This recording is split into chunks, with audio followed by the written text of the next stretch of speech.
Et c'est l'édito politique. Bonjour Françoise. Amis de la liberté, Cécile et Patrick, bonjour. Oui, alors, il va falloir y songer. C'est ce qu'a dit Emmanuel Macron dans l'avion, dans un confidentiel.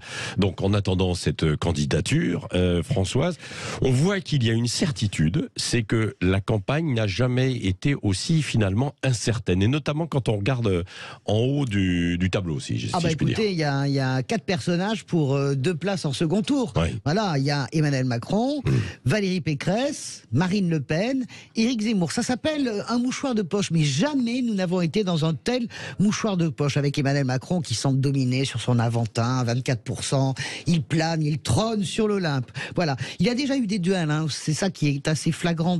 Pour commencer dans cette présidentielle, il y a déjà eu des duels terribles, shakespeariens à droite. On se souvient bien sûr du plus célèbre, Balladur-Chirac en 95, qui devait être remporté par Balladur. Chirac gagne. Mais jamais il n'y a eu un tel duel à l'extrême droite. Il y a eu plusieurs candidats d'extrême droite. On se souvient de Bruno Maigret qui était candidat. Mais jamais il n'y a eu un tel duel à l'extrême droite avec la possibilité pour les deux d'accéder au second tour. Parce que qu'est-ce qu'il nous dit le rolling IFOP fiducial Sud Radio? Il nous dit Marine Le Pen à 17%.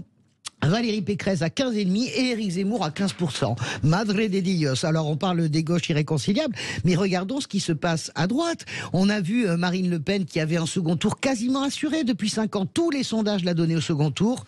Paf, patatras, Éric Zemmour arrive et puis il lui taille des croupières. C'est un candidat qui est désinhibé, qui parle à un électorat qui se désinhibe de plus en plus. Résultat, à elle les classes populaires et les employés, à lui les intellectuels, les CSP+, et les retraités. Mais en tout cas, le bloc nationaliste, il est coupé en deux. Alors il y a des gens qui pensent, je ne sais pas si vous en faites partie, Cécile et Patrick, que finalement Éric Zemmour va dépecer Valérie Pécresse et Marine Le Pen. Moi, je pense qu'ils se cannibalisent, Marine Le Pen et Éric Zemmour, et que finalement il s'annule, que la marge de dynamique est terminée, et voilà le résultat avec peut-être une prime à la fin à Marine Le Pen. Et puis parlons de Valérie Pécresse, elle est complètement sous pression, elle souffre. Pourquoi? Parce qu'elle n'arrive pas à reconquérir les 20% de l'électorat de François Fillon.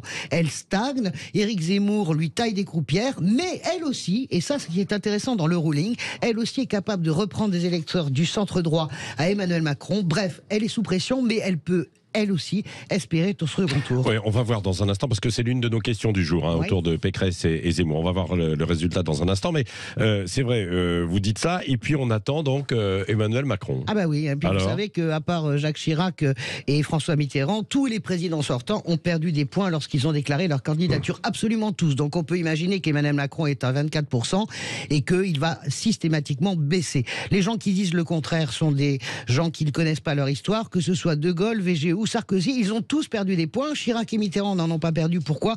Tout simplement parce qu'ils étaient en cohabitation. Alors Emmanuel Macron est certes fort, mais s'il commence à baisser aux alentours de 20%, eh bien, que croyez-vous qu'il arrive?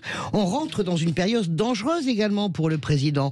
Un président qui dit, vous l'avez tout à fait dit Patrick, en rentrant de Moscou, qui dit dans l'avion, oui, ma candidature, il va falloir y songer.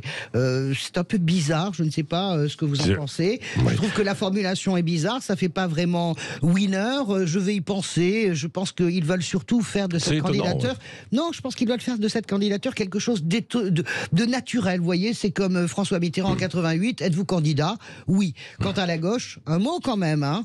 Eh bien, Mélenchon reste, Jean-Luc Mélenchon, l'homme fort, à 10%, si je puis m'exprimer ainsi. Pour le reste, on repart dans le cauchemar des négociations maintenant entre Christian Taubira et Yannick Jadot. Qu'est-ce que je peux vous dire pour la gauche, si ce n'est que c'est un enfer pour les électeurs de gauche, cette présidentielle. Ça, c'est une certitude. Pour le reste, eh ben, c'est incertain. Merci Françoise.